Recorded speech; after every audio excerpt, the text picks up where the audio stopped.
બિહાર વિધાનસભાની ચૂંટણીમાં આપણે બધાને ખબર છે કે જ્યારે ચૂંટણી પંચે સ્પેશિયલ ઇન્ટેન્સિવ રિવિઝન શરૂ કર્યું અને બધા મતદારોની યાદી ચકાસવાનું શરૂ કર્યું, એમાં લાખોની સંખ્યામાં મતદારોના નામ રિજેક્ટ થયા. એને કારણે કોંગ્રેસ અને આરજેડીએ જબરજસ્ત ભારે વિરોધ કર્યો.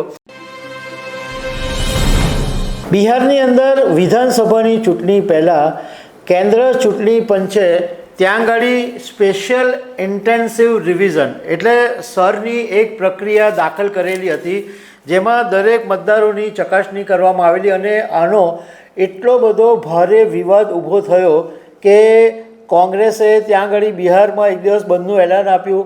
રાહુલ ગાંધીએ વોટ ચોરીનો મુદ્દો ઉઠાવ્યો અને હવે આ જ વાત દિવાળી પછી ગુજરાતમાં લાગુ થવાની છે. એટલે ગુજરાતમાં પણ હવે સરની પ્રક્રિયા થશે અને એકે એક મતદારોની ચકાસણી કરવામાં આવશે. તો આના વિશે તમારી સાથે વાત કરીશ. મારું નામ રાજેશ શાહ છે અને તમે જોઈ રહ્યા છો ગુજરાતના સૌથી મોટા ડિજિટલ ન્યૂઝ પ્લેટફોર્મ ખબર છે.com. બિહાર વિધાનસભાની ચૂંટણીમાં આપણે બધાને ખબર છે કે જ્યારે ચૂંટણી પંચે સ્પેશિયલ ઇન્ટેન્સિવ રિવિઝન શરૂ કર્યું અને બધા મતદારોની યાદી ચકાસવાનું શરૂ કર્યું, એમાં લાખોની સંખ્યામાં મતદારોના નામ રિજેક્ટ થયા. એને કારણે કોંગ્રેસ અને આરજેડીએ જબરજસ્ત ભારે વિરોધ કર્યો. અને આ બિહારનો જે સરનો મુદ્દો છે એમાં રાહુલ ગાંધીને હીરો બનવાની તક મળી ગઈ.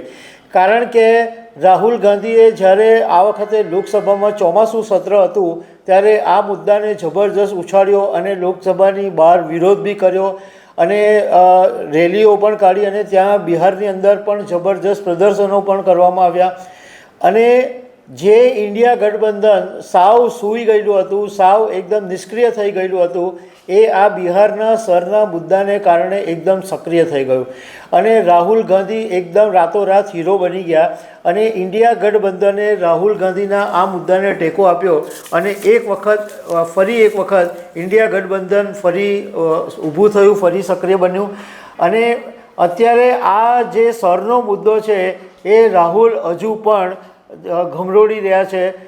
એમણે ઘણા બધા પ્રેઝન્ટેશન આપીને ચૂંટણી પંચની સામે વોટ ચોરીનો આરોપ બી લગાવ્યો છે અને એક ઘરમાં 40 મતદારો કે એવા ઘણા બધા પુરાવાઓ પણ એમણે આપ્યા છે. હવે દિવ્ય ભાસ્કરના એક અહેવાલની અંદર એવું કહેવામાં આવ્યું છે કે ગુજરાતમાં દિવાળી પછી ઓક્ટોબર મહિનાના અંતમાં બિહારની જેમ આ જે સરની પ્રક્રિયા છે એ શરૂ કરવામાં આવશે અને તમામ મતદારોની ચકાસણી કરવામાં આવશે. ગુજરાતમાં લોકસભાની 26 સીટ છે અને 4.5 કરોડ મતદારો નોંધાયેલા છે અને એક બૂથ ઉપર 1400 જેટલા મતદારો હોય છે. હવે રાજ્ય ચૂંટણી પંચે જે બૂથ લેવલ ઓફિસર છે એમને કામે લગાડી દીધા છે અને એમને 2002ની મતદાર યાદી આપવામાં આવેલી છે. હવે તમારે આ જાણવા જેવું છે કે હવે જ્યારે ગુજરાતની અંદર પણ સરની પ્રક્રિયા હાથ ધરવામાં આવશે તો કયા કયા ડોક્યુમેન્ટ્સ છે એ તમારે હાથમાં રાખવા પડશે. આમાં 6 કેટેગરી છે. એમાં એક કેટેગરી એ છે, કેટેગરીને ABCDEF એવી રીતના વિભાજિત કરવામાં આવી છે. એમાં કેટેગરી એની અંદર એવું છે કે જેમની ઉંમર 38 વર્ષથી વધારે હોય અને એમનું નામ જો 2002ની મતદાર યાદીમાં હોય તો એમણે કોઈ પણ પુરાવા આપવાની જરૂર નથી. જે બી કેટેગરી છે એની અંદર 38 કે તેનાથી વધારે ઉંમર હોય પણ 2002ની મતદાર યાદીમાં નામ નહીં હોય તો એવા વ્યક્તિએ જે 12 માન્ય પુરાવાઓ રજૂ કરેલા છે એમાંથી એક પુરાવો આપવો પડશે.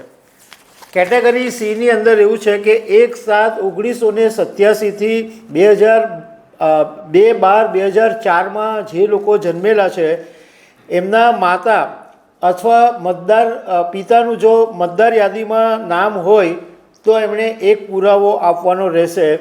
એવી જ રીતના 1/7/1987થી 2/12/2014ની વચ્ચે જન્મેલા હોય પણ માતા પિતાનું મતદાર યાદીમાં નામ નહીં હોય તો એવા લોકોએ 2 પુરાવા આપવા પડશે. ઈ કેટેગરીમાં 2012 2/12/2014 પછી જન્મેલા હોય અને માતા પિતા બંનેનું નામ હોય જો 2002ની મતદાર યાદીમાં, તો એમણે એક પુરાવો આપવો પડે. અને કેટેગરી F 2/12/2004 પછી જન્મેલા હોય અને માતા પિતાનું નામ નહીં હોય એવા લોકોએ 3 પુરાવા આપવા પડશે. એમાં મતદારે પોતાનો એક પુરાવો આપવો પડશે, એક માતાનો અને એક પિતાનો, એમ ટોટલ 3 પુરાવા આપવા પડશે. હવે ચૂંટણી પંચે કયા 12 પુરાવા માન્ય રાખેલા છે? આ 12 પુરાવામાંથી તમારે કોઈ એક પુરાવો માંગશે.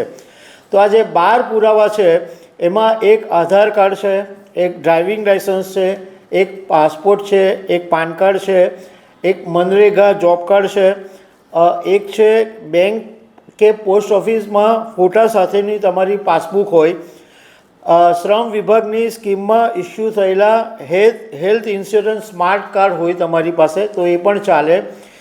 નેશનલ પીપલ રજિસ્ટર હેઠળ IGR દ્વારા ઇસ્યુ થયેલા સ્માર્ટ કાર્ડ હોય તો એ પણ પુરાવા તરીકે ગણાશે. ફોટા સાથેના પેન્શનના ડોક્યુમેન્ટ્સ હોય તો એ પણ ચાલશે. ફોટો સાથેનું નોકરીનું ઓળખપત્ર, પણ એની અંદર કેન્દ્ર, રાજ્ય, પબ્લિક સેક્ટર અથવા પબ્લિક લિમિટેડ કંપની દ્વારા ઇસ્યુ કરવામાં આવેલા હોય એ જ માન્ય ગણાય. બીજો 11મો પુરાવો એ છે કે સામાજિક ન્યાય અને અધિકારી મંત્રાલય દ્વારા ઇસ્યુ કરવામાં આવેલા યુનિક ડિસેબલી ઓળખપત્ર, એ પણ ચાલે. અને સાંસદો, ધારાસભ્યો દ્વારા ઇસ્યુ કરેલા સત્તાવાર ઓળખપત્ર. હવે ગુજરાતના ચૂંટણી પંચના CEO હારિસ શુક્લાએ દિવ્ય ભાસ્કરને કોટ આપ્યો છે. એમાં એવું કીધું છે કે સુપ્રીમ કોર્ટની અંદર આ સરની સુનાવણી ચાલી રહી છે અને 7 ઓક્ટોબરે સુનાવણીમાં જે કંઈ નક્કી થશે એ મુજબ કેન્દ્રીય ચૂંટણી પંચ નિર્ણય કરશે અને પંચના આદેશ મુજબ ગુજરાતમાં પણ આ સરની કાર્યવાહી થઈ શકે છે અને અમે એની તૈયારી શરૂ કરી દીધી છે, એવું હારિસ શુક્લાએ કીધું છે. હવે બિહારની અંદર જ્યારે આ સરની પ્રક્રિયા શરૂ થઈ પહેલાં, ત્યારે ઘણા બધા લોકો પુરાવા નહોતા આપી શક્યા, એટલે એમનું નામ જે છે એ મતદાર યાદીની અંદર સામેલ નહોતું થઈ શક્યું. પરંતુ આ મુદ્દો જ્યારે સુપ્રીમ કોર્ટમાં ગયો તો સુપ્રીમ કોર્ટે ચુકાદો આપ્યો કે આધાર કાર્ડને પુરાવા તરીકે માન્ય રાખવું. એટલે ચૂંટણી પંચે આધાર કાર્ડને 12મા પુરાવા તરીકે માન્ય રાખ્યું. એટલે ગુજરાતની અંદર પણ હવે જ્યારે સરની પ્રક્રિયા થશે ત્યારે આધાર કાર્ડને પુરાવા તરીકે ગણાશે. હવે સવાલ એ છે કે જે બિહારમાં થયું એ ગુજરાતમાં પણ વિરોધ થઈ શકે, કારણ કે રાહુલ ગાંધીએ આ મુદ્દાને ઉપાડ્યો છે અને ગુજરાત કોંગ્રેસે પણ આ વોટ ચોરીના મુદ્દે હમણાં થોડા દિવસો પહેલાં પ્રેસ કોન્ફરન્સ કરેલી અને આ મુદ્દાને ઘર ઘર સુધી લઈ જવાની વાત કરેલી હતી અને કાર્યકરોને પણ આ વોટ ચોરી શોધવા માટે કીધેલું હતું. એટલે બિહારની અંદર પણ ગુજરાતમાં બબાલ કેટલી ઊભી થાય છે એ આગામી દિવસોમાં ખબર પડશે. તો દર્શક મિત્રો, આવી અનેક વાતો સાથે અમે તમને મળતા રહીશું. Thank you very much.